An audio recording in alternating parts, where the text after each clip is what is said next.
Hi everybody, my name's Christine. I'm an alcoholic.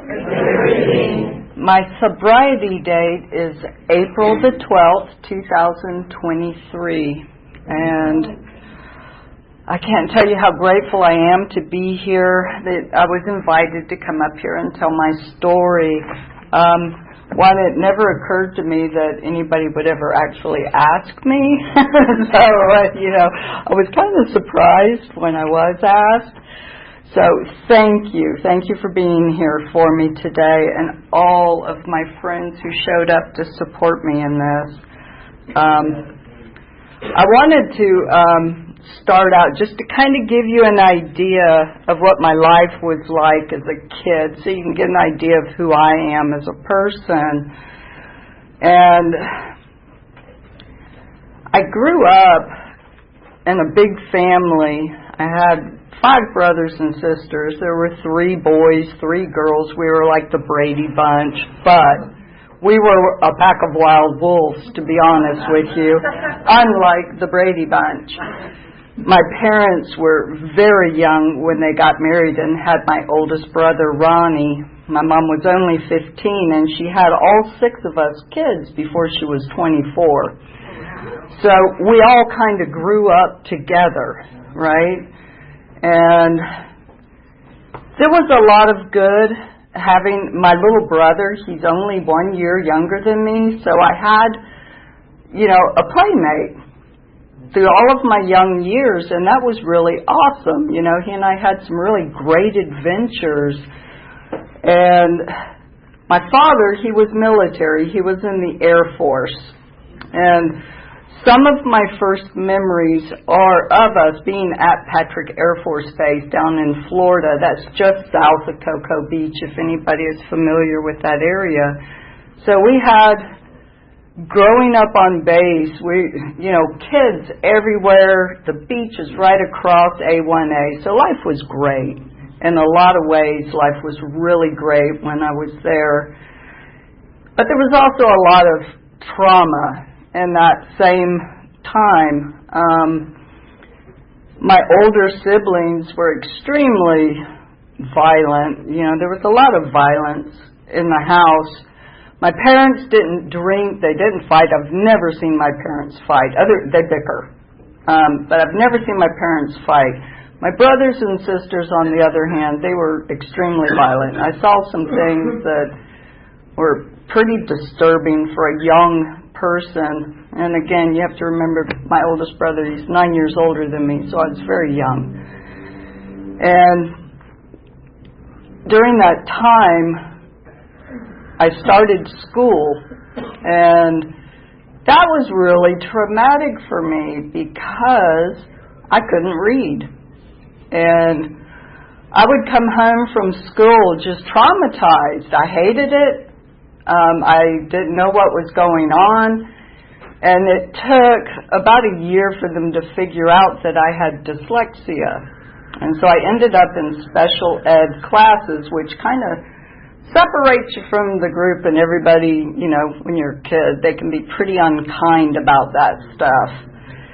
And the whole time, I felt like I was unseen in my family because of the pecking order of where I was at. I was the 5th child. And I was born between my sister Tanita, who I lost in 2019, and my little brother. She was the perfect gymnast, cheerleader. My little brother was the football player, everything, they were great. And I was just kind of lost in the middle of that. I felt unseen for years, and unfortunately that left me a victim to a predator. And I've never told this story to a group of people, so I lost my innocence so young in life. And this person was terrifying for me. I saw a lot of cruelty, things that I just couldn't even to this day, I still don't understand. I let God worry about those things for me now, and I pray for this person daily because they're ill. And none of us come into this world wanting to be ill. I know that. And so I pray for peace and comfort for this person, and by doing that I was able to free myself from that trauma that I had carried with me for so many years. I wrote notes so I could try to stay on point, y'all, but I'm going to do my best here. My mom was also, I was very scared of my mom. She was not very kind to me. And one of my first memories of her is her holding me up against the wall. I was maybe 6 years old, and screaming in my face, and how scared I was. I was so scared she was going to do something to hurt me. And my father, like I said, I feel like I was just kind of unseen. I don't think he ever really noticed or saw what was going on with me in my life. And for a long time I held a lot of resentment over those, the fact that I wasn't being protected by my mother and my father. And it took me coming here, getting sober, to find a way to get past those resentments. It's amazing how resentments can just eat you up from such a young age that you carry the trauma from childhood all the way through everything you do in your life. When you don't acknowledge it, look at it, and find a way of coping with it. My way of coping with it was to get drunk, stay high. Whatever was on the table at the time, I was doing it. But drinking was always a part of everything I ever did. And when we left Patrick Air Force Base and came to Georgia, to East Point, I was about 11 years old. And at that time, something flipped. There was a switch, and not a good way. Something switched in me, that innocent, sweet girl. A switch flipped in me that I was never, ever going to let anyone ever hurt me or do anything to me, to the point where I had a knife and I actually sliced open, at the age of 11, sliced open a person's hand, which is kind of traumatic, even now, thinking about how scared I was when that happened. But at that time, that switch never flipped back off. I spent years of my life like that. I'm never going to be a victim to another person ever again. And a few years later, I start high school, and I was a cheerleader, always made the team. When I came to Georgia, it was really difficult because I was new, and everything was so tight-knit. You got to remember, back then there weren't a whole lot of people around, There's a whole lot more people nowadays. So I took somebody's place on the team. So the girls didn't like me because I bumped one of their, squad members off the team, and then it happened again in high school when I tried out. So I never fit in with the girls, and I didn't understand them. I didn't understand the excitement that they had about going to a school dance, about holding the boy's hand for the first time, all these things that I should have been experiencing but couldn't because I wasn't innocent like these young girls were. So I was so much different than they were. And I was mean. I was mean, just plain and simple. A lot of my best friends were because they wouldn't fight, and I didn't care who you were, guy, girl. If I saw you picking on somebody, I'd fight you. And so some of my best friends ended up being my friends for that reason alone. And so that's how my high school started.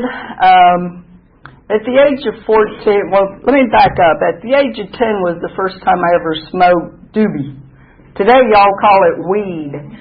I wore my paisley so I could timestamp the time period in which my career started. Yeah.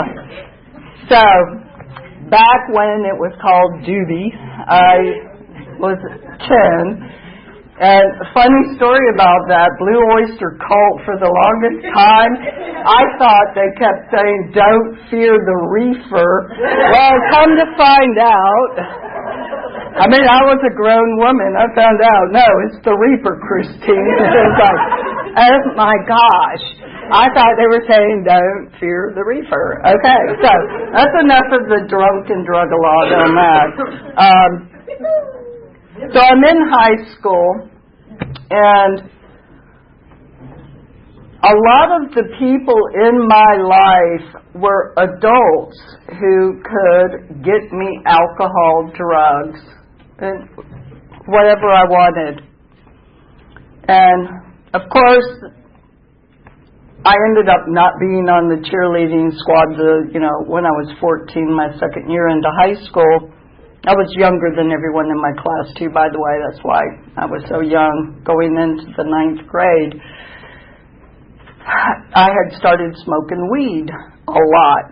The people that I babysat for, grown adults, they gave me weed as part of my payment for watching their children. I mean, that right there just is like bizarre. So, yeah, I had an endless supply of weed and alcohol. Again, I have an older sister who, when she got out of the military and came home, I would get her weed and she would get me alcohol. And I'll never forget the first time that me and my best friend drank together. We had stole liquor from her aunt and uncle's little RV that came into town to visit. And we took a little bit of everything out of a bottle, put it in this big glass. And I thought weed was really good, but boy, let me tell you, the alcohol was the thing that was so much different. She's over there puking in the grass, and I'm wanting to drink some more. I'm like, come on, let's go. And she's like, oh, no, I've had enough. So within that same year, I somehow met a person who, a grown man, he was 36. He had an endless supply of drugs. And so I spent a lot of nights over at his house, but he also gave me drugs to take to school, weed and drugs to take to school, so I could sell it, so I could have cash, because I quit babysitting. I didn't want to do that anymore. So I'm an entrepreneur at the age of 14. I think I've got it all figured out. And I can only praise God for the fact that I was a minor when I started having trouble with the law, because it wasn't any kind of misdemeanor things that I was doing. I did get my parents' attention, that's for sure, because the police were calling them for grand theft. I'm in jail, and I'm just turned 15. The second time my parents got a call was I was at a house where there was a narcotics raid. And so you just don't know how scary a situation can be until you see grown men fully geared out with ARs busting into a house and thank God everything I had on me was already distributed into the room. So I was only an accomplice. Thank God for that. Well, my way out of that, my son's father was with me during this whole thing, the grand theft, the narcotics raid. He and I were dating, and our way out was to get married. He turned 18. I was about to turn 16. So when I turned 16, we got married a month later, and I ended up at Fort Bragg, North Carolina. It's where my son was born. And yeah, I continued on selling drugs, selling weed. Never got caught again, thank God, because as an adult, that's a whole different situation. I know that. And when my son came along, I slowed down a little bit, but I wanted to make money. So I went to work in a bar right outside of Fort Bragg. Wow, let me tell you, you're 18 years old and you're working in a bar where there's 10 men to every woman in the room. That was an experience. I walked out of there when I left North Carolina. I had very little regard for men, to say the least, because of the, room full of GIs, bikers for bouncers. Half the crowd were bikers, the other half were GIs, and it really just kind of opened my eyes to things. One, that is a very dangerous place for a young 18-year-old woman to be, for sure. And again, I don't want to ever be a victim. So I walked away from that pretty quick. And I tried to be a mother to my son. I did. I wanted to have children, but I really was not there emotionally for him. I took care of my son. I always made sure he was out of harm's way, never left him with other people because of my experience. I don't trust other people, which I carried through my life, not being able to trust anyone. And I wasn't a kind and loving mother. I didn't know how to nurture him. I never had gotten that. And so I didn't have it to give because I didn't know what that was. And let me try to get back on base here.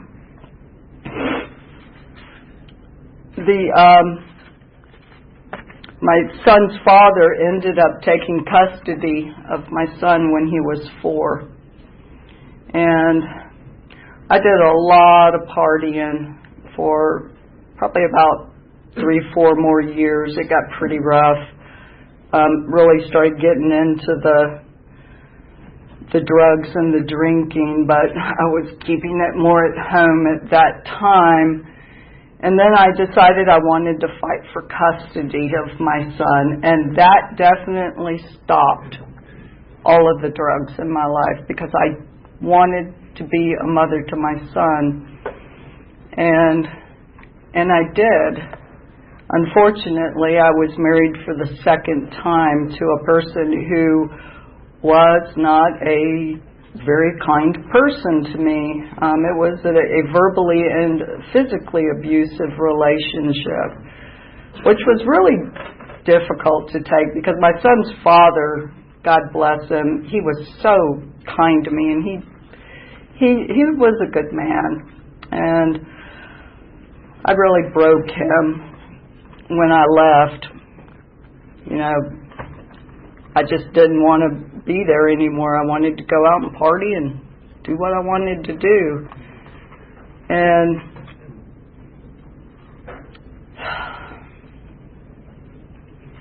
so I went through a lot of really bad relationships, making a lot of really bad decisions. And every one of those relationships would end up abusive. And trust me, it wasn't always, there were a lot of times I was the one that started the violence. And during a time period when I did abstain from drinking, I did start to gain a little bit of clarity about the situation, and that was the common denominator. That was me. I'm picking people that are confirming what I think and feel about myself. I am not lovable. I am not worthy. I am, I deserve this for some reason, I guess because of all of the things I've done in my life. So I would pick people who would confirm those inner thoughts that I had about myself, the things that I wanted to drink out of my mind. I didn't like myself at all. I didn't like who I was. And for years I lived like that. I met my third husband. I'm still married to him. We've been married, it's going on 30 years now. And so he's been through a lot with me. He has seen me at my best, and he has seen me at my absolute worst. And for a long time, off and on, I could quit drinking for periods of time. And every time I would go out, my two sisters, they lived out on the West Coast, and I would go out to visit them, and I would drink when I was with my sisters, and I was always the last one to go to bed. They're ready to go to bed. It's 12. I'm like, well, shoot, we're just getting started, So I would go out there a couple of times a year, and every time I got home, I would have to white knuckle it for, 2 weeks to get past that. I want to go to the liquor store. And I did that for quite a few years, but I was working a job, and no matter how hungover I was in charge and responsible. I had to show up for my job. And being hungover was not an excuse, and I did fire a lot of people for that excuse. And it's kind of hard to believe, right? The alcoholic is firing the person hungover coming into work. Coming in late, calling in, it's like, nah, if I made it, you can make it. So that brings me to 2017. Things really got really bad. My grandson, Jackson, passed away that year. When he was born, by the time he was 2 months old, we knew he wasn't going to be with us for very long. And I had a hard time accepting that because I saw my son. I saw the hopes and the dreams get ripped away from him, and that crushed my heart. To see my son wanting to have a relationship with his newly born son and knowing that he's never going to have that.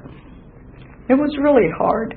And then when he passed away, seeing my son go through the pain of that loss, how beautiful the unconditional love is that a person can have, and how absolutely heart-wrenching it can be at the same time. It was so overwhelming for me, to the point where I just couldn't bear it. And I started drinking pretty heavy, and I found out shortly after that my sister had stage 4 cancer. Okay, I can do this. My sister, Tanita, was her and my sister, and this my non-biological sister who came here to support me today. My best friends, they know everything about me. And when I lost her in 2019, I spent 6 weeks in California taking care of her, trying to be there for her. I had to drink a pint of beer every morning to keep my hands from shaking so that I could take care of her. And not more than a pint at the end of the evening so that my hands would stop shaking and that I wouldn't get drunk so that if she woke up and needed me, I could be there for her.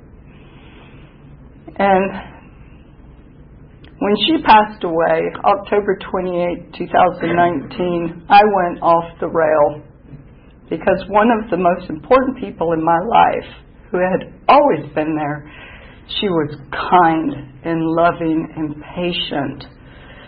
And I always walked away feeling so much better about myself when I was with her. And I miss her still today, but the beauty of this program was when I came to AA, I'm going to skip over a really important thing here. COVID. When 2020 hit, I started looking for help. I knew I had a problem, and I knew I couldn't do that. I didn't know how. I tried, I begged, I prayed to God every day, and every day my car drove me into a liquor store. And I had the biggest resentment against AA because you guys were like, no, we're only doing Zoom. And I'm like, what the heck is Zoom? I don't do Zoom. Zoom. That was a song, I thought, you know. So I got a resentment. And I thought, well, shoot, I guess I'm not meant to quit drinking. So I just amped it up a little bit. Well, it got so bad that I was even praying every day. In February of 2023, I'm every day praying to God, God, please, I don't want to drink today. And I would still drink. I would keep doing it. And I finally got my butt in AA. I went to a meeting. I found, the doors finally opened up. You guys let me in. So, okay, we'll let you in, Christine. So, just to sit through the first meeting, I had to drink some whiskey, because my skin, I had gone a couple of days, I hadn't drank, and I'm like, oh my God, I'm about to be in a room full of people I don't know. Oh, gee, I was terrified. So I drank my little bit of whiskey, sat in the room. And you hear old-timers a lot. They'll say, you can't come in these rooms and get it through osmosis. Well, I am here to bear witness that is not necessarily true. Tradition number 3, thank God. The only thing I had to have was the desire to stop drinking that allowed me to keep coming back into these rooms. Thank God for tradition number 3, because, man, I was drinking when I was sitting in those rooms. But I was hearing the promises. I was hearing how it works. And how it works. I love where it says, if you follow these suggestions. Do you know why they call them suggestions? Because us alcoholics don't like being told what to do. I mean, is it just me? Okay. We suggest that you try this because what you're doing over there is really a big failure. And there was this one in particular day that this went on all the way through into April, me going into meetings, going a few days without drinking, my skin is crawling, and I'm like, oh gosh, why is this not working for me? And I'm asking, I'm like, God, don't you hear me? God, don't you see what I'm going through? And I had to get so emotionally and spiritually bankrupt that on April the 12th, I fell to my knees and I begged with every ounce of my body, every fiber in my being. I begged, God, please remove this from me. And I sat there for probably 2 hours just bawling my eyes out. And he answered. I picked myself up off the floor and I knew that I could do this because God had me. God picked me up off that floor. And from that day, my skin never crawled again. I no DTs. I was like, oh my gosh. And it occurred to me, I had been asking all these questions, and I wasn't saying the right thing. Am I with God? Not is God with me. God was always there. Am I with God? And do I listen when God is speaking to me? Do I listen? Sometimes I did. I have a good friend over there that knows that there were times when I did listen. I didn't know it was God at the time, but now I do. And when I look at the world, what am I seeing? Am I seeing all of God's creation? You know, these are the things that I discovered when I came into these rooms. Through the kindness. You know, it says that none of us are perfect. You know, we don't claim to be saints. I see saints every day when I walk in these rooms. Right. I see people who are struggling and suffering and praying on their knees, you know, to live to God's purpose. And thank God for this. Thank God that I found AA. So when I look out into the world today, I do see God. I see the beauty all around me, even when there's total chaos going on in the world. And I'm going to try to get back to this program, how it works, steps 1 through 3. So I had to get to step 3 before I could admit 1. My life is unmanageable. I am an alcoholic. That's the consequence of what I've done. I will never be able to drink again with impunity. That will never happen again. And I'm okay with that. Step 2, no human can help me with this problem. Losing my son, my husband threatening to divorce me, none of that was going to stop me from drinking. I had to be spiritually and emotionally broken so that I could turn to God. And it says, you know, if you seek, you will find God. He will, and He did.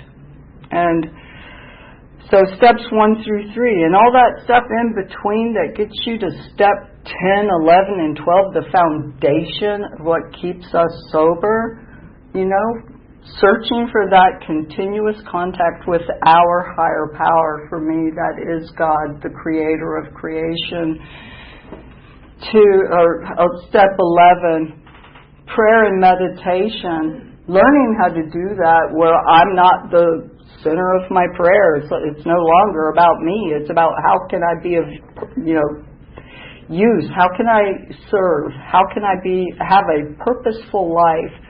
And then 12, sharing my story and passing it on to someone that at the age of 59, if I can do it, anybody can. I mean, if you can teach an old dog new tricks, I'm here to show that it can happen. I have spent 2 sober birthdays since I was 14. That has not happened. I have spent 2 Thanksgivings, 2 Christmases, 2 St. Patrick's Day. I'm Irish, y'all. I actually enjoyed St. Patrick's Day twice now in a whole different way, you know, and I actually got to learn about who St. Patrick actually was, and he has nothing to do with drinking whiskey and going to a party. If you've never read his prayers or any of his, prayers to God, I highly recommend it. They're very inspiring. So I learned a lot of new things since I've been here. And they say that you learn, that you start your emotional growth about the time that you start using. That means I'm 16. I will be 16 years old April 12th of 2025. Yay! Praise God. So, I feel like a toddler in the room because I know that I'm surrounded by people who have got decades of sobriety on me, and that gives me so much hope. I know that I can live to be 95 and have those 30-some-odd years. I just know I can. I'm going to wrap up with when I was during 2013 and 14, I was going through cancer treatment. And I have an aunt up in Hendersonville, North Carolina, she is a woman of God, a woman of faith, and she sent me these. And just this week, I found this little daily inspiration, daily word, that she would send me every month while I was going through my treatment. And it just happened to be exactly like this to the page. And it's about faith. I step out with faith and achieve my highest potential. In order to live life to its fullest, I must be willing and occasionally embrace the unknown. This requires courage, pressing on even when fearful. And I've been very fearful this week, you guys. Yet, I have more than courage. I have faith. Faith is steady, grounded, and filled with assurance. I cultivate my faith in the fertile soil of spirit. Infinite substance is the source of all creation. Thoughts of faith fill my mind, and I use the creative power of words and action to manifest my good. I may not foresee the precise form in which new circumstances will be birthed, yet I am assured that my highest good will be established. In faith, I step forward with joyful expectation into the next phase of my life. And I'm going to close with that. And I want to thank everybody for allowing me to share my story. And thank you for having these doors and these rooms open for me. Without you guys, I would not be standing here today, sober, clear-minded, and in a state of gratitude. So thank you.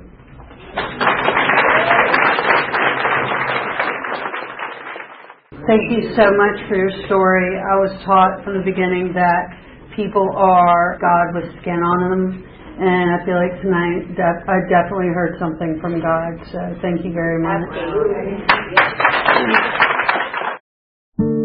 First I slept, and then I crept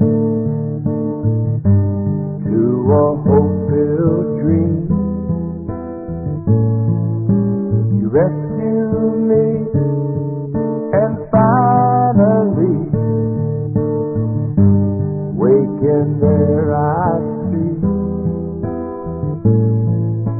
I look into love's window for a soul that's meant for me.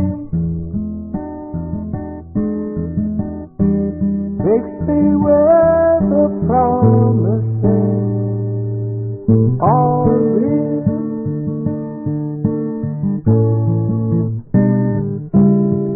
Sometimes quickly, sometimes slow, we get just what we need. On a broad highway,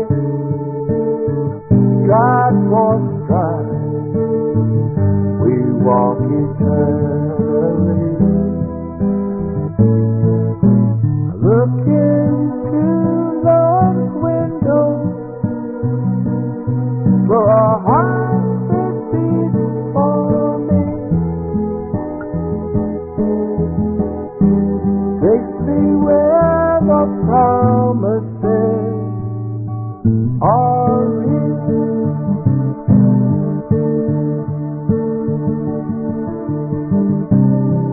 And I always long for something that sets me free.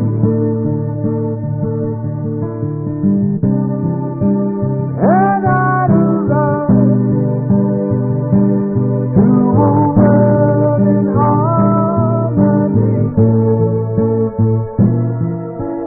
Below there's a vision that one day would appear to me. Take me where the promises